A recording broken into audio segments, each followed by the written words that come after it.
ನಮಸ್ಕಾರ ಸ್ನೇಹಿತರೆ, ಇಲ್ಲಿ ಕೇಳಿ. ಕಂಪನಿಯ ಪ್ರಾಫಿಟ್ಸ್ ಮತ್ತು ಸೇಲ್ಸ್ ಹೆಚ್ಚಾಗ್ತಾ ಇದ್ರು ಕೆಲವೊಮ್ಮೆ ಅದರ ಶೇರ್ ಪ್ರೈಸ್ ಮಾತ್ರ ಕಡಿಮೆ ಆಗ್ತಾ ಇರುತ್ತೆ. ನೀವು ಈ ರೀತಿಯ ಸಿನಾರಿಯೋ ನೋಡಿರ್ತೀರಿ.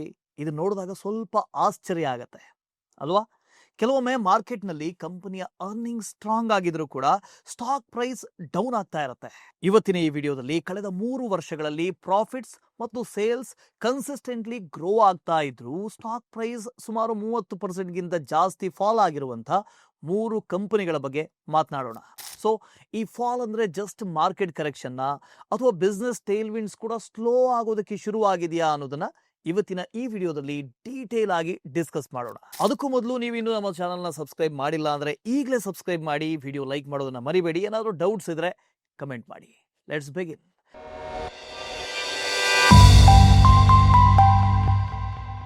ನಮ್ಮ ಮೊದಲ stock Anantharaj. Anantharaj Delhi NCR region ನಲ್ಲಿ ಸುಮಾರು 50 ವರ್ಷಕ್ಕಿಂತ ಹೆಚ್ಚು ಕಾಲ ಆಕ್ಟಿವ್ ಆಗಿರುವಂತ ಒಂದು ಎಕ್ಸ್ಪೀರಿಯನ್ಸ್ಡ್ ರಿಯಲ್ ಎಸ್ಟೇಟ್ ಡೆವಲಪರ್. ಈ ಕಂಪನಿಯ ಬಿಸ್ನೆಸ್ ಕೇವಲ ರೆಸಿಡೆನ್ಷಿಯಲ್ ಬಿಲ್ಡಿಂಗ್ಸ್ ಗಳಿಗೆ ಮಾತ್ರ ಸೀಮಿತವಾಗಿಲ್ಲ. ಬದಲಾಗಿ ಇದು ಟೌನ್ಶಿಪ್ಗಳನ್ನ, IT ಪಾರ್ಕ್ಗಳನ್ನ, ಹೋಟೆಲ್ಸ್ಗಳನ್ನ, ವೇರ್ ಹೌಸ್ಗಳನ್ನು ಕೂಡ ಡೆವಲಪ್ ಮಾಡ್ತಾ ಇದೆ.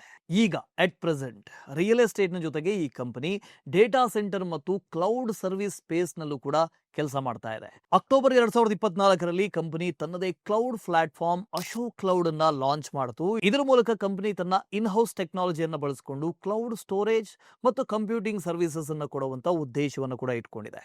ಮುಂದೆ ಹೋಗ್ತಾ ಹೋಗ್ತಾ ಈ ಪ್ಲಾಟ್ಫಾರ್ಮ್ ಅನ್ನ ಇನ್ನಷ್ಟು ಎಕ್ಸ್ಪ್ಯಾಂಡ್ ಮಾಡಿ ಇನ್ಫ್ರಾಸ್ಟ್ರಕ್ಚರ್ ಆಸ್ ಅ ಸರ್ವಿಸ್ ಮತ್ತು ಕೋಲೊಕೇಶನ್ ಸರ್ವಿಸ್ ಅನ್ನು ಕೊಡುವಂತ ಪ್ಲಾನ್ ಕೂಡ ಹಾಕೊಂಡಿದೆ. ಈಗ ಕಂಪನಿಯ ಟೋಟಲ್ ರೆವಿನ್ಯೂನಲ್ಲಿ 96% ರಿಯಲ್ ಎಸ್ಟೇಟ್ ನಿಂದ ಬರ್ತಾ ಇದೆ ಮತ್ತು ಉಳಿದಂತ ಒಟ್ಟು 4% ರೆಂಟಲ್ಸ್ ಮತ್ತು ಸರ್ವಿಸಸ್ ನಿಂದ ಬರ್ತಾ ಇದೆ. ಈಗ ಈ ಕಂಪನಿಯ ಫಿನಾನ್ಷಿಯಲ್ಸ್ ಅನ್ನ ನೋಡೋಣ. ಈ ಹಿಂದಿನ 3 ವರ್ಷಗಳಲ್ಲಿ ಕಂಪನಿಯ ಸೇಲ್ಸ್ 4.5x ಗ್ರೋ ಆಗಿದೆ ಮತ್ತು ನೆಟ್ ಪ್ರಾಫಿಟ್ 8x ಇನ್ಕ್ರೀಸ್ ಆಗಿದೆ. ಇನ್ನು ಪ್ರಾಫಿಟ್ ಗ್ರೋತ್ಗೆ ಮೇನ್ ರೀಸನ್ ಏನು ಅಂದ್ರೆ ಮಾರ್ಜಿನ್ ಎಕ್ಸ್ಪ್ಯಾನ್ಷನ್. ಇದು 16% ಇಂದ 24%ಗೆ ಇಂಪ್ರೂವ್ ಆಗಿದೆ. ಮುಖ್ಯವಾಗಿ ಮ್ಯಾನುಫ್ಯಾಕ್ಚರಿಂಗ್ ಕಾಸ್ಟ್ ಮತ್ತು ಎಂಪ್ಲಾಯ್ ಕಾಸ್ಟ್ ಕಡಿಮೆ ಆಗಿರೋದ್ರಿಂದಾಗಿ. ಇನ್ನು Q2 FY26 ನಲ್ಲಿ ಇದರ ಹೊಸ ಪ್ರಾಜೆಕ್ಟ್ಸ್ಗೆ ಬೆಟರ್ ರೆಸ್ಪಾನ್ಸ್ ಸಿಕ್ಕ ಕಾರಣದಿಂದಾಗಿ ಕಂಪನಿಯ revenue 23% year on year increase ಆಗಿ 631 ಕೋಟಿ ಆಗಿದೆ. ಇದರಲ್ಲಿ operating profit 49% year on year grow ಆಗಿ 168 ಕೋಟಿ ಆಗಿದೆ ಮತ್ತು operating profit margins 500 BPS improve ಆಗಿ 27% ಆಗಿದೆ.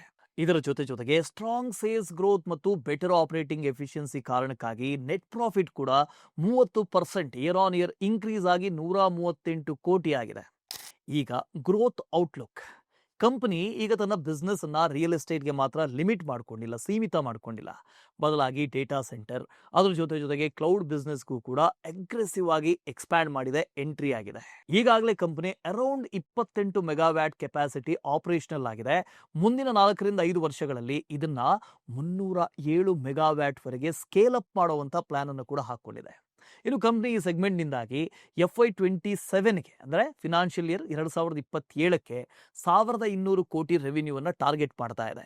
ಇದು ಲಾಂಗ್ ಟರ್ಮ್ ನಲ್ಲಿ ಈ ಬಿಸ್ನೆಸ್ ಅನ್ನ 8,000 ದಿಂದ 9,000 ಕೋಟಿ ಲೆವೆಲ್ಗೆ ಸ್ಕೇಲ್ ಮಾಡುವಂತ ಗುರಿಯನ್ನು ಕೂಡ ಇಟ್ಕೊಂಡಿದೆ. ಇನ್ನು ಫಿನಾನ್ಷಿಯಲ್ ಇಯರ್ 2025ರಲ್ಲಿ ಕಂಪನಿಯ ಕ್ಯಾಶ್ ಫ್ರಮ್ ಆಪರೇಷನ್ಸ್ ನೆಗೆಟಿವ್ 26 ಕೋಟಿಯಿಂದ ಪಾಸಿಟಿವ್ 97 ಕೋಟಿಗೆ ಇಂಪ್ರೂವ್ ಆಗಿದೆ. ರಿಸೀವೇಬಲ್ಸ್ ಆಪರೇಟಿಂಗ್ ಕ್ಯಾಶ್ ಫ್ಲೋ ಮೇಲೆ ಪ್ರೆಷರ್ ಮಾಡಿದ್ರು ಕೂಡ ಇನ್ವೆಂಟರಿ ಮತ್ತು ಪೇಬಲ್ಸ್ ಸ್ವಲ್ಪ ಸಪೋರ್ಟ್ ಕೊಟ್ಟಿದೆ. ಇನ್ನು CFO to net profit ratio FY24ನಲ್ಲಿ -10% ಇದ್ದಿದ್ದು FY25 ಬಂದಾಗ 23% ಆಗಿದೆ, ಪಾಸಿಟಿವ್ ಆಗಿದೆ. ಇದು ಕಂಪನಿಗೆ ಕ್ಯಾಶ್ ರಿಯಲೈಸೇಷನ್ ಇಂಪ್ರೂವ್ ಆಗ್ತಿದೆ ಅನ್ನೋದರ ಒಂದು ಇಂಡಿಕೇಟರ್. ಇನ್ನು ಕ್ಯಾಶ್ ಫ್ಲೋ ಟ್ರೆಂಡ್ಸ್ ಅನ್ನ ನೋಡೋಣ. ಕಳೆದ ಕೆಲವು ವರ್ಷಗಳಲ್ಲಿ ಅನಂತರಾಜ್ನ ಕ್ಯಾಶ್ ಫ್ಲೋಸ್ ಬಂದು ತುಂಬಾನೇ ವಾಲಟೈಲ್ ಆಗಿದೆ. ಜೊತೆಗೆ 3 ವರ್ಷದ ರೋಲಿಂಗ್ ಟ್ರೆಂಡ್ಸ್ ಅನ್ನು ನೋಡಿದ್ರೆ FY19 ಟು 21 ನಡುವೆ ಅಂದ್ರೆ ಫಿನಾನ್ಷಿಯಲ್ ಇಯರ್ 2019 ರಿಂದ 2021 ನಡುವೆ ಕಂಪನಿಗೆ ಆವರೇಜ್ ಆಪರೇಟಿಂಗ್ ಪ್ರಾಫಿಟ್ 57 ಕೋಟಿ ಇದ್ರೂ ಕೂಡ ಕ್ಯಾಶ್ ಫ್ಲೋ 192 ಕೋಟಿ. ಅಂದ್ರೆ ಆವಾಗ ಕ್ಯಾಶ್ ರಿಲೀಸ್ ಆಯ್ತು. ಅದೇ ನೀವು FY22 ಬಂದಾಗ ಅಂದ್ರೆ ಫಿನಾನ್ಷಿಯಲ್ ಇಯರ್ 2020 ರಿಂದ 22ಕ್ಕೆ ಬಂದಾಗ ಪ್ರಾಫಿಟ್ ಆಲ್ಮೋಸ್ಟ್ ಸೇಮ್ ಇದ್ರೂ ಕೂಡ ಕ್ಯಾಶ್ ಫ್ಲೋ ಜಸ್ಟ್ 60 ಕೋಟಿಗೆ ಡ್ರಾಪ್ ಆಯಿತು. ಇದಕ್ಕೂ ಕಾರಣ ಇದೆ, ಫಂಡ್ಸ್ ಬಹಳಷ್ಟು ಇನ್ವೆಂಟರಿಗಳಲ್ಲಿ ಲಾಕ್ ಆಗಿದ್ದೆ ಇದಕ್ಕೆ ಕಾರಣ. ಅದೇ FY22 ನಿಂದ 24ನಲ್ಲಿ ಪ್ರಾಫಿಟ್ 207 ಕೋಟಿಗೆ ಜಂಪ್ ಆದರೂ ಕೂಡ ಕ್ಯಾಶ್ ಫ್ಲೋ ಮಾತ್ರ 143 ಕೋಟಿಗೆ ಲಿಮಿಟ್ ಆಗಿತ್ತು. ಇನ್ನು ಓವರ್ ಆಲ್ ಆಗಿ ನೋಡಿದ್ರೆ ಕಂಪನಿ ಈಗ ಬಿಲ್ಡಪ್ ಸ್ಟೇಜ್ನಲ್ಲಿದೆ. ಪ್ರಾಜೆಕ್ಟ್ಗಳು ಡೆಲಿವರಿ ಆದಮೇಲೆ ಲಿಕ್ವಿಡಿಟಿ ಇಂಪ್ರೂವ್ ಆಗುವಂತ ಚಾನ್ಸಸ್ ಇದೆ. ಇನ್ನು very important promoter and share holding ನ ಟ್ರೆಂಡ್ಸ್ ಅನ್ನ ನೋಡೋಣ. ಇನ್ವೆಸ್ಟರ್ಸ್ ಗಮನಿಸಬೇಕಾದಂತ ಇಂಪಾರ್ಟೆಂಟ್ ಪಾಯಿಂಟ್ ಇದು.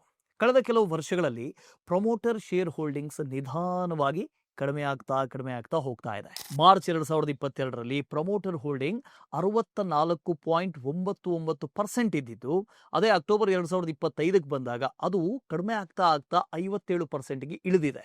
ಇನ್ನೊಂದು ಕಡೆ ಇದೇ ಟೈಮ್ನಲ್ಲಿ FII ಅಂದರೆ ಫಾರಿನ್ ಇನ್ಸ್ಟಿಟ್ಯೂಷನಲ್ ಇನ್ವೆಸ್ಟರ್ ಹೋಲ್ಡಿಂಗ್ಸ್ 6.35% ಇಂದ 13.68%ಗೆ ಇನ್ಕ್ರೀಸ್ ಆಗಿದೆ. ಇನ್ನು ರಿಸ್ಕ್ ಮತ್ತು ಚಾಲೆಂಜಸ್ ಅನ್ನು ನೋಡೋಣ. ಕಂಪನಿ ಈಗ ಸುಮಾರು 10x ಪ್ರೈಸ್ ಟು ಸೇಲ್ ಮತ್ತು 46x ಪ್ರೈಸ್ ಟು ಅರ್ನ್ ಅಂದರೆ PE ಮೇಲೆ ಟ್ರೇಡ್ ಆಗ್ತಾ ಇದೆ. ಕಂಪನಿ ಈಗ ಸುಮಾರು 10x ಪ್ರೈಸ್ ಟು ಸೇಲ್ಸ್ ಮತ್ತು 46x price to earnings PE ಮೇಲೆ ಟ್ರೇಡ್ ಆಗ್ತಾ ಇದೆ. ಅಂದ್ರೆ ಮಾರ್ಕೆಟ್ ಕಂಪನಿಗೆ ಪ್ರೀಮಿಯಂ ವ್ಯಾಲ್ಯೂಯೇಷನ್ ಅನ್ನು ಕೊಡ್ತಾ ಇದೆ. ಮುಖ್ಯವಾಗಿ ಅದರ ಡೇಟಾ ಸೆಂಟರ್ಸ್ ಮತ್ತು ಬಿಸ್ನೆಸ್ ನ ಫ್ಯೂಚರ್ ಗ್ರೋತ್ ಎಕ್ಸ್ಪ್ಯಾನ್ಷನ್ ನ ಕಾರಣದಿಂದಾಗಿ. ಆದರೆ ಮಾರ್ಕೆಟ್ ಕಂಡೀಷನ್ ಸಾಫ್ಟ್ ಆಗಿ ಮುಂದುವರೆದ್ರೆ ಅಥವಾ ಕಂಪನಿ ತನ್ನ ಎಕ್ಸ್ಪ್ಯಾನ್ಷನ್ ಪ್ಲಾನ್ಸ್ ಅನ್ನ ಟೈಮ್ಗೆ ಎಕ್ಸಿಕ್ಯೂಟ್ ಮಾಡೋದಕ್ಕಾಗಲಿಲ್ಲ ಅಂದ್ರೆ FY27ಗೆ ಕಂಪನಿ ಟಾರ್ಗೆಟ್ ಮಾಡಿರುವಂತ 1200 ಕೋಟಿ ರೆವಿನ್ಯೂ ಅಚೀವ್ಮೆಂಟ್ ಏನಿದೆಯಲ್ಲ ಅದು ಡಿಲೇ ಆಗಬಹುದು. ಇದರಿಂದಾಗಿ ಕಂಪನಿಯ ವ್ಯಾಲ್ಯೂಯೇಷನ್ ಮೇಲೆ ಪ್ರೆಷರ್ ಬರಬಹುದು. ಇವಿಷ್ಟು ಮೊದಲ ಸ್ಟಾಕ್ನ ರಿಸ್ಕ್. ಇನ್ನು ನಮ್ಮ ಮುಂದಿನ stock INOX wind. INOX wind India ಇದು ಒಂದು fully integrated wind energy company. Design, manufacturing, EPC, installations ಮತ್ತು ಆಪರೇಷನ್ಸ್ ಮತ್ತು ಮೇಂಟೆನೆನ್ಸ್ O&M ಎಲ್ಲವನ್ನು ಕೂಡ ಈ ಒಂದೇ ಕಂಪನಿ ಹ್ಯಾಂಡಲ್ ಮಾಡ್ತಾ ಇದೆ. ಇನ್ನು ಈ ಕಂಪನಿ ತನ್ನದೇ ಬ್ಲೇಡ್ಸ್, ಟವರ್ಸ್, ನ್ಯಾಸಲ್ಸ್ ಮ್ಯಾನುಫ್ಯಾಕ್ಚರ್ ಮಾಡುತ್ತೆ. ಇದರಿಂದಾಗಿ ಕಾಸ್ಟ್ ಕಂಟ್ರೋಲ್ ಆಗುತ್ತೆ, ಕ್ವಾಲಿಟಿ ಅಶ್ಯೂರೆನ್ಸ್ ಮತ್ತು ಸಪ್ಲೈ ಚೈನ್ ಎಫಿಷಿಯನ್ಸಿ ಕೂಡ ತುಂಬಾನೇ ಬೆಟರ್ ಆಗಿದೆ. ಇನ್ನು ಕಂಪನಿಯ 3 megawatt wind turbine generator WTG ಇದರ ಕೋರ್ ಪ್ರಾಡಕ್ಟ್. ಇದು ಭಾರತದ ವಿಂಡ್ ಕಂಡೀಷನ್ ಅನ್ನ ಗಮನದಲ್ಲಿಟ್ಟುಕೊಂಡು ಡಿಸೈನ್ ಮಾಡಿರುವಂತಹ ವಿಂಡ್ ಮಿಲ್. ಇನ್ನು ಈ ಕಂಪನಿಗೆ ಹೆಚ್ಚು ಆರ್ಡರ್ಸ್ ಮತ್ತು ಇನ್ಸ್ಟಾಲೇಷನ್ಸ್ ಸಿಗ್ತಾ ಇದೆ ಈ ಒಂದು ಪ್ರಾಡಕ್ಟ್ ನಿಂದಾಗಿ. ಹಾಗಾಗಿ ಕ್ಲೈಂಟ್ಸ್ ಮಧ್ಯೆ ಇದು ಪ್ರಿಫರ್ಡ್ ಚಾಯ್ಸ್ ಆಗಿದೆ. ಈಗ ಕಂಪನಿಯ ಜರ್ನಿಯನ್ನು ನೋಡೋಣ. FY22 ನಿಂದ FY25 ವರೆಗೆ ಐನಾಕ್ಸ್ ವಿಂಡ್ ನ ರೆವಿನ್ಯೂ 5.6x ನಲ್ಲಿ ಸಿಕ್ಕಾಕೊಂಡಿತ್ತು. ಆದರೆ ನಿಜವಾದ ಇಂಪ್ರೂವ್ಮೆಂಟ್ ಮಾರ್ಜಿನ್ಸ್ ನಲ್ಲಿ ಕಾಣಿಸಿದೆ. ಎಬಿಟಾ ಮತ್ತು ನೆಟ್ ಪ್ರಾಫಿಟ್ ನೆಗೆಟಿವ್ ಇಂದ ಪಾಸಿಟಿವ್ಗೆ ಟರ್ನ್ ಓವರ್ ಆಗಿದೆ. ಇದರೊಳಗೆ in house cranes, transformers, nacelles hub production ಸೇರಿದೆ. ಇದರಿಂದಾಗಿ ವೆಂಡರ್ ಮೇಲಿನ ಡಿಪೆಂಡೆನ್ಸಿ ಕಡಿಮೆ ಆಗಿದೆ, ಎಕ್ಸಿಕ್ಯೂಷನ್ ಸ್ಪೀಡ್ ಜಾಸ್ತಿ ಆಗಿದೆ ಮತ್ತು ನಿಧಾನ ಆಗೋದು ಕಡಿಮೆ ಆಗಿದೆ. ಈ ಇನಿಷಿಯೇಟಿವ್ಸ್ ಇದೆಯಲ್ಲ ಇದು ಖರ್ಚನ್ನ ಕಡಿಮೆ ಮಾಡಿದ್ದು ಆಪರೇಟಿಂಗ್ ಲೆವರೇಜ್ ಅನ್ಲಾಕ್ ಮಾಡಿದೆ. ಒಟ್ಟು ಮಾರ್ಜಿನ್ ಶಾರ್ಪ್ ಆಗಿ ಇಂಪ್ರೂವ್ ಕೂಡ ಆಗಿದೆ. Year on year financial competition ಅನ್ನ ನೋಡೋಣ. ಮ್ಯಾನೇಜ್ಮೆಂಟ್ ಹೇಳೋ ಪ್ರಕಾರ Q1 ಸಾಮಾನ್ಯವಾಗಿ ಸೀಸನಲಿ ಸ್ಲೋ ಕ್ವಾರ್ಟರ್ ಆಗಿತ್ತು, ಆದರೆ ಈ ಸತಿ ಪರ್ಫಾರ್ಮೆನ್ಸ್ ಸ್ಟ್ರಾಂಗ್ ಆಗಿದೆ. ಇನ್ನು ಈ ಗ್ರೋತ್ಗೆ ಮೇನ್ ರೀಸನ್ ಏನು ಅಂದ್ರೆ ಕಂಪನಿ ಕೆಪಾಸಿಟಿ ಹೆಚ್ಚಿಸೋದಕ್ಕಿಂತ ರೆವಿನ್ಯೂ ಕ್ವಾಲಿಟಿ ಮತ್ತು ಎಕ್ಸಿಕ್ಯೂಷನ್ ಮೇಲೆ ಫೋಕಸ್ ಮಾಡಿದೆ. ಅಂದ್ರೆ ಹೊಸ ಪ್ರಾಜೆಕ್ಟ್ಸ್ ಅನ್ನ ತೆಗೆದುಕೊಳ್ಳೋದರ ಬದಲಾಗಿ ಎಕ್ಸಿಸ್ಟಿಂಗ್ ಪ್ರಾಜೆಕ್ಟ್ಸ್ ಇದೆಯಲ್ಲ ಅದನ್ನ ಕಂಪ್ಲೀಟ್ ಮಾಡಿ ಡೆಲಿವರಿ ಮಾಡೋದಕ್ಕೆ ಪ್ರಯಾರಿಟಿಯನ್ನ ಕೊಟ್ಟಿರೋದ್ರಿಂದಾಗಿ ಬ್ಯಾಕ್ಲಾಗ್ ಕ್ಲಿಯರ್ ಆಗೋದಕ್ಕೆ ಹೆಲ್ಪ್ ಆಗಿದೆ. ಇದೆಲ್ಲದರಿಂದಾಗಿ ಲಾಭಾಂಶ ಕೂಡ ಸ್ಟ್ರಾಂಗ್ ಆಗಿದೆ. ಎಬಿಟಾ ಮತ್ತು PAT ಎರಡೂ ರೆವಿನ್ಯೂಗಿಂತ ವೇಗವಾಗಿ ಗ್ರೋತ್ ಆಗ್ತಾ ಇದೆ. ಇದು ಆಪರೇಟಿಂಗ್ ಲೆವರೇಜ್ ಇಂಪ್ರೂವ್ ಆಗ್ತಾ ಇದೆ ಅನ್ನೋದನ್ನ ತೋರಿಸುತ್ತೆ. ಈಗ ಕಂಪನಿಯ ಬ್ಯಾಲೆನ್ಸ್ ಶೀಟ್ ನ ಬಗ್ಗೆ ನೋಡೋಣ. ಕಂಪನಿ ಇತ್ತೀಚೆಗೆ 3:1 ರೇಷಿಯೋನಲ್ಲಿ ಬೋನಸ್ ಶೇರ್ಸ್ ಇಶ್ಯೂ ಮಾಡಿದ್ದು ಮರ್ಜರ್ ಕಂಪ್ಲೀಟ್ ಮಾಡಿದ ಕಾರಣದಿಂದಾಗಿ equity capital almost 4x jump ಆಗಿದೆ. ಇನ್ನೊಂದು ಕಡೆ ಪಾಸಿಟಿವ್ ಸೈನ್ ಅಂದರೆ ಲಾಂಗ್ ಟರ್ಮ್ ಬಾರೋವಿಂಗ್ಸ್ ಈಗ ಆಲ್ಮೋಸ್ಟ್ 0 ಅನ್ಬೋದು. ಆದರೆ ಇನ್ವೆಸ್ಟರ್ಸ್ ಗಮನಿಸಬೇಕಾಗಿತ್ತು ಏನು ಅಂದರೆ ಶಾರ್ಟ್ ಟರ್ಮ್ ಬಾರೋವಿಂಗ್ಸ್ 20% ರಿಡ್ಯೂಸ್ ಆದ್ಮೇಲೂ ಇನ್ನೂ 1464 ಕೋಟಿ ಹಾಗೆ ಇದೆ. ಕಂಪನಿ ಇಯರ್ಲಿ ಅರೌಂಡ್ 170 ಕೋಟಿ ಬಡ್ಡಿ ಕಟ್ಟೋ ಖರ್ಚನ್ನ ತೋರಿಸ್ತಾ ಇದೆ. ಇದು ಪ್ರಾಫಿಟಬಿಲಿಟಿಯ ಮೇಲೆ ಅಂದ್ರೆ ಲಾಭಾಂಶದ ಮೇಲೆ ಡೈರೆಕ್ಟ್ ಇಂಪ್ಯಾಕ್ಟ್ ಮಾಡುತ್ತೆ. ಇನ್ನು ಕಂಪನಿಯ ಕ್ಯಾಶ್ ಫ್ಲೋ ಅನ್ನು ನೋಡೋದಾದ್ರೆ FY25 ನಲ್ಲಿ ಐನಾಕ್ಸ್ ವಿಂಡ್ ತನ್ನ P&L ಇಂಪ್ರೂವ್ ಮಾಡೋದಷ್ಟೇ ಅಲ್ಲ, ಕ್ಯಾಶ್ ಫ್ಲೋಸ್ ಕೂಡ ಮೇಜರ್ ಆಗಿ ಟರ್ನ್ ಅರೌಂಡ್ ನೋಡಿದೆ. ಹಿಂದಿನ ವರ್ಷ ನೆಗೆಟಿವ್ ಕ್ಯಾಶ್ ಫ್ಲೋ ಇದ್ದಿತ್ತು, FY25 ಬಂದಾಗ ಪಾಸಿಟಿವ್ ಇನ್ಫ್ಲೋ ಅಂದ್ರೆ 138 ಕೋಟಿಗೆ ಬಂದಿದೆ. ಇನ್ನು CFO ಪಾಸಿಟಿವ್ ಆಗಿದ್ರು ಕೂಡ ಕಂಪನಿಯ ಫಂಡ್ಸ್ ನ ದೊಡ್ಡ ಭಾಗ ಟ್ರೇಡ್ ರಿಸೀವಬಲ್ಸ್ ಮತ್ತು ಇನ್ವೆಂಟರಿಯಲ್ಲಿ ಈಗಲೂ ಕೂಡ ಲಾಕ್ ಆಗಿ ಕೂತಿದೆ. ಇಲ್ಲಿ ಮೇಜರ್ಲಿ ಇನ್ವೆಸ್ಟರ್ಸ್ ಏನು ಗಮನಿಸಬೇಕು ಅಂದ್ರೆ ಕಂಪನಿ ಸುಮಾರು 1646 ಕೋಟಿ ಕ್ರೆಡಿಟ್ ಸೇಲ್ ಮಾಡಿದೆ. ಇದು ವರ್ಕಿಂಗ್ ಕ್ಯಾಪಿಟಲ್ ಮೇಲೆ ಇಂಪ್ಯಾಕ್ಟ್ ಮಾಡುತ್ತೆ ಮತ್ತು ಇದರಲ್ಲಿ ಬಹುಪಾಲು ಶಾರ್ಟ್ ಟರ್ಮ್ ಬಾರೋವಿಂಗ್ಸ್ ಮೂಲಕ ಫಂಡ್ ಮಾಡಲಾಗಿದೆ. ನೆಕ್ಸ್ಟ್ ಗ್ರೋತ್ ಔಟ್ಲುಕ್ ಅನ್ನು ನೋಡೋಣ. ಮ್ಯಾನೇಜ್ಮೆಂಟ್ ನ ಪ್ರಕಾರ ಕಂಪನಿ FY26 ನಲ್ಲಿ 1.2 ಗಿಗಾವ್ಯಾಟ್ ಎಕ್ಸಿಕ್ಯೂಷನ್ ಮತ್ತು FY27 ನ ಹೊತ್ತಿಗೆ 2 ಗಿಗಾವ್ಯಾಟ್ ಟಾರ್ಗೆಟ್ ಅನ್ನು ಹೊಂದಿದೆ. 2 ಗಿಗಾವ್ಯಾಟ್ ನ ಟಾರ್ಗೆಟ್ ಅನ್ನು ಹೊಂದಿದೆ. ಈ ಟಾರ್ಗೆಟ್ ಅಚೀವ್ ಮಾಡೋ ನಂಬಿಕೆನೂ ಅವರಿಗಿದೆ. ಇನ್ನು ರಿಸ್ಕ್ ಮತ್ತು ಚಾಲೆಂಜಸ್ ಅನ್ನು ನೋಡೋಣ. ಕಂಪನಿಗೆ ಇರುವಂತಹ ದೊಡ್ಡ ರಿಸ್ಕ್ ಏನು ಅಂದ್ರೆ ರೆವಿನ್ಯೂ ಕಾನ್ಸಂಟ್ರೇಷನ್. ರೆವಿನ್ಯೂನ ದೊಡ್ಡ ಭಾಗ ಇನ್ನು ಕೆಲವು ಲಿಮಿಟೆಡ್ ಕ್ಲೈಂಟ್ಸ್ ನಿಂದ ಬರ್ತಾ ಇದೆ. ಅದು ಗವರ್ಮೆಂಟ್ ಲಿಂಕ್ಡ್ ಪ್ರಾಜೆಕ್ಟ್ಗಳಿಂದ ಬರ್ತಾ ಇದೆ. ಹಾಗೆ ಕೇವಲ 3 ಜನ ಕ್ಲೈಂಟ್ಸ್ ಮಾತ್ರ ಕಂಪನಿಯ ಟೋಟಲ್ ರೆವಿನ್ಯೂನ 10% ಹೆಚ್ಚು ಕಾಂಟ್ರಿಬ್ಯೂಟ್ ಮಾಡ್ತಾ ಇದ್ದಾರೆ. ಈ ಪ್ರಾಜೆಕ್ಟ್ಗಳಲ್ಲಿ ಯಾವುದಾದ್ರೂ ಒಂದು ಡಿಲೇ ಆಯಿತು ಅಂತ ಅಂದ್ಕೊಳ್ಳೋಣ ಅಥವಾ ಕ್ಯಾನ್ಸಲ್ ಆಯಿತು ಅಂತ ಅಂದ್ಕೊಳ್ಳೋಣ, ಕಂಪನಿಯ ಅರ್ನಿಂಗ್ಸ್ ಮೇಲೆ ಡೈರೆಕ್ಟ್ ಇಂಪ್ಯಾಕ್ಟ್ ಆಗುತ್ತೆ. ಇದಿಷ್ಟು ನಮ್ಮ ಎರಡನೇ ಸ್ಟಾಕ್ನ ರಿಸ್ಕ್. ಈಗ ನಮ್ಮ ಮೂರನೇ company KP energy limited. KP energy limited ಅಂದ್ರೆ ಇಂಡಿಯಾದಲ್ಲಿ integrated wind power solution provide ಮಾಡುತ್ತೆ ಮತ್ತು ಸೈಟ್ ಸೆಲೆಕ್ಷನ್ ನಿಂದ ಹಿಡಿದು ಗ್ರಿಡ್ ಕನೆಕ್ಟಿವಿಟಿನವರೆಗೆ ವಿಂಡ್ ಫಾರ್ಮ್ ಡೆವಲಪ್ಮೆಂಟ್ ನ ಹ್ಯಾಂಡಲ್ ಮಾಡುತ್ತೆ. ಇನ್ನು ಈ ಕಂಪನಿಯ ಕೋರ್ ಬಿಸ್ನೆಸಸ್ ಬಂದು EPCC ಎಕ್ಸಿಕ್ಯೂಷನ್. ಇದರೊಳಗೆ ಲ್ಯಾಂಡ್ ಡೆವಲಪ್ಮೆಂಟ್ ಬರುತ್ತೆ, ಇನ್ಫ್ರಾಸ್ಟ್ರಕ್ಚರ್ ಸೆಟಪ್ ಬರುತ್ತೆ, ಎಲೆಕ್ಟ್ರಿಕಲ್ ವರ್ಕ್ ಬರುತ್ತೆ ಮತ್ತು ಗ್ರಿಡ್ ಟೈನ್ ಎಲ್ಲಾನು ಕೂಡ ಒಂದೇ ಕಂಪನಿ ಮ್ಯಾನೇಜ್ ಮಾಡುತ್ತೆ. ಇಷ್ಟು ಮಾತ್ರ ಅಲ್ಲದೆ ಕಂಪನಿ ತನ್ನ IPP ಅಂದ್ರೆ independent power producer portfolio build ಮಾಡ್ತಾ ಇದೆ. ಇದು ಸ್ಟೇಬಲ್ ಅನ್ಯುಯಿಟಿ ಟೈಪ್ ರೆವಿನ್ಯೂಸ್ ಜನರೇಟ್ ಮಾಡುತ್ತೆ. ಇನ್ನು ಆಪರೇಷನ್ಸ್ ಮತ್ತು ಮೇಂಟೆನೆನ್ಸ್ ಸೆಗ್ಮೆಂಟ್ನ ಮೂಲಕ ಕಂಪನಿ ಸುಮಾರು 500 ಮೆಗಾವ್ಯಾಟ್ ಸಾಮರ್ಥ್ಯದ asset long term maintenance manage ಮಾಡ್ತಾ ಇದೆ. ಇನ್ನು ಫಿನಾನ್ಷಿಯಲ್ ಪರ್ಫಾರ್ಮೆನ್ಸ್ ಅನ್ನು ನೋಡೋಣ ಈ ಕಂಪನಿಯದ್ದು.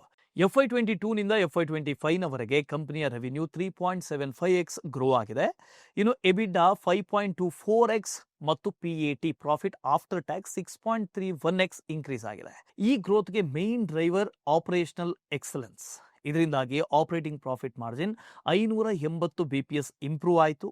Q2 FY26 ನಲ್ಲಿ ಸೀಸನಲಿ ವೀಕ್ ಕ್ವಾರ್ಟರ್ ಆಗಿದ್ರು ಕೂಡ KP energy 51% year on year revenue growth report ಮಾಡಿತು. ಈ ಗ್ರೋತ್ಗೆ ಮೇನ್ ರೀಸನ್ ಏನು ಅಂದ್ರೆ EPCC ಪ್ರಾಜೆಕ್ಟ್ಸ್ ಸ್ಟ್ರಾಂಗ್ ಆಗಿ ಕಮಿಷನಿಂಗ್ ಮತ್ತು IPP ಆಪರೇಟಿಂಗ್ ಸಾಲಿಡ್ ಆಗಿ ಪಿಕಪ್ ಆಗಿತ್ತು. ಇನ್ನು IPP ಜನರೇಷನ್ 0.69 ಕೋಟಿ ಯೂನಿಟ್ಸ್ ಇಂದ 2.75 ಕೋಟಿ ಯೂನಿಟ್ಸ್ಗೆ ಜಂಪ್ ಆಗಿತ್ತು. ಇದರಿಂದಾಗಿ ಪವರ್ ಸೇಲ್ಸ್ ರೆವಿನ್ಯೂ ಹೆಚ್ಚಾಗಿದೆ, ಮಾರ್ಜಿನ್ಸ್ ಕೂಡ ಇಂಪ್ರೂವ್ ಆಗಿದೆ. ಯಾಕೆ ಅಂದ್ರೆ company AI based NOC systems, preventive maintenance ಮತ್ತು ಸ್ಮಾರ್ಟರ್ ರಿಸೋರ್ಸ್ ಪ್ಲಾನಿಂಗ್ ಇಂಪ್ಲಿಮೆಂಟ್ ನ ಮಾಡಿದೆ. ಇದರಿಂದ ಎಫಿಷಿಯನ್ಸಿ ಮತ್ತು ಜನರೇಷನ್ ರಿಲೇಬಿಲಿಟಿ ಬೆಟರ್ ಆಗಿದೆ. ನೆಟ್ ಪ್ರಾಫಿಟ್ 44% ಗ್ರೋ ಆಗಿದೆ, ಆದರೆ ಗ್ರೋತ್ ಪೇಸ್ ಮಾಡರೇಟ್ ಆಗಿದೆ. ಕಂಪನಿ 33% ಟ್ಯಾಕ್ಸ್ ಪೇ ಮಾಡಿದ್ದು, ಇದು ಹಿಂದಿನ 24% ಟ್ಯಾಕ್ಸ್ಗೆ ಹೋಲಿಸಿದ್ರೆ ಬಾಟಮ್ ಲೈನ್ ಸ್ಲೈಟ್ ಕಂಪ್ರೆಸ್ ಆಗಿದೆ. ಇನ್ನು ಕಂಪನಿಯ ಬ್ಯಾಲೆನ್ಸ್ ಶೀಟ್ ನ ಕಡೆಗೆ ನೋಡೋಣ. ಟೋಟಲ್ ಅಸೆಟ್ಸ್ ಶಾರ್ಪ್ ಆಗಿ ಇನ್ಕ್ರೀಸ್ ಆಗಿದೆ, ಸ್ಪೆಷಲಿ ಫಿಕ್ಸ್ಡ್ ಅಸೆಟ್ಸ್ 157% ಜಂಪ್ ಆಗಿರೋದ್ರಿಂದ. ಇನ್ನು FY24 ನಿಂದ ಕಂಪನಿ ಅಗ್ರೆಸಿವ್ ಆಗಿ ಪ್ಲಾಂಟ್ ಮತ್ತು ಮೆಷಿನರಿ ಎಕ್ಸ್ಪ್ಯಾಂಡ್ ಮಾಡ್ತಾ ಇದೆ. ಇನ್ನು 159 ಕೋಟಿಯಿಂದ 400 ಕೋಟಿಗೆ FY25 ನಲ್ಲಿ ಇದು ಹೆಚ್ಚಾಗಿದೆ. ಇನ್ನು ಕೀ ಗ್ರೋತ್ ಡ್ರೈವರ್ಸ್ ಯಾವುದು ಅಂತ ನೋಡಿದ್ರೆ ಕಂಪನಿ ಗ್ರೋತ್ ಇನ್ಕ್ರೀಸ್ ಮಾಡೋದಕ್ಕೆ ಒಂದಷ್ಟು ಯೋಜನೆಗಳನ್ನು ಹಾಕೊಂಡಿದೆ. 2 ಗಿಗಾವ್ಯಾಟ್ಗಿಂತಲೂ ಹೆಚ್ಚು ಸ್ಟ್ರಾಂಗ್ ಆರ್ಡರ್ ಬುಕ್ ಮತ್ತು 4x 5x megawatt WTG technology adapt ಮಾಡೋದು ಪ್ರಮುಖ ಯೋಜನೆಗಳು. ಮತ್ತೆ ಕಂಪನಿ ಗ್ರಿಡ್ ನೆಟ್ವರ್ಕ್ ಅನ್ನ ಎಕ್ಸ್ಪ್ಯಾಂಡ್ ಮಾಡ್ತಾ ಇದೆ. 100 ಮೆಗಾವ್ಯಾಟ್ ISTS ಅಪ್ರೂವಲ್ ಕೂಡ ಸಿಕ್ಕಿದೆ ಮತ್ತು ಸ್ಟೇಟ್ ಮತ್ತು ಸೆಂಟರ್ ಟ್ರಾನ್ಸ್ಮಿಷನ್ ನೆಟ್ವರ್ಕ್ ಅನ್ನು ಯೂಸ್ ಮಾಡಿಕೊಂಡು ಇಂಟರ್ ಸ್ಟೇಟ್ ಪವರ್ ಸೇಲ್ಸ್ ಅನ್ನ ಹೆಚ್ಚು ಮಾಡುವಂತ ಪ್ಲಾನ್ ಕೂಡ ಹಾಕೊಂಡಿದೆ. ಇನ್ನು ಈ ಕಂಪನಿಯ ರಿಸ್ಕ್ ಫ್ಯಾಕ್ಟರ್ಗಳನ್ನು ನೋಡೋದಾದ್ರೆ ಈ ಕಂಪನಿಗೆ ಕೆಲವು ಪೆಂಡಿಂಗ್ ಲಿಟಿಗೇಷನ್ಸ್ಗಳಿದ್ದಾವೆ. PILs ಮತ್ತು special civil applications Gujarat high court ನಲ್ಲಿ ಇನ್ನೂ ಕೂಡ ಪೆಂಡಿಂಗ್ ನಲ್ಲಿದೆ.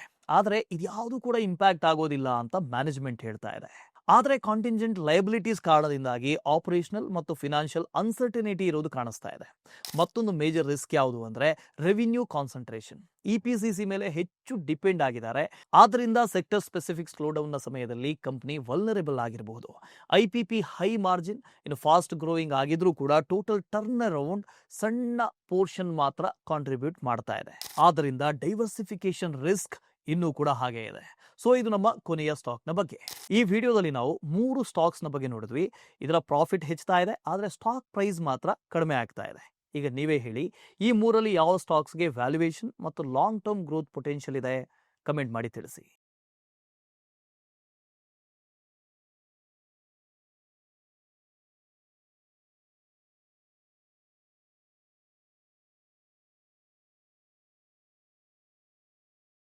Investment in securities market are subject to market risks. Read all the related documents carefully before investing. Please read the risk disclosure documents carefully before investing in equity shares, derivatives, mutual fund, and or other instruments traded on the stock exchanges.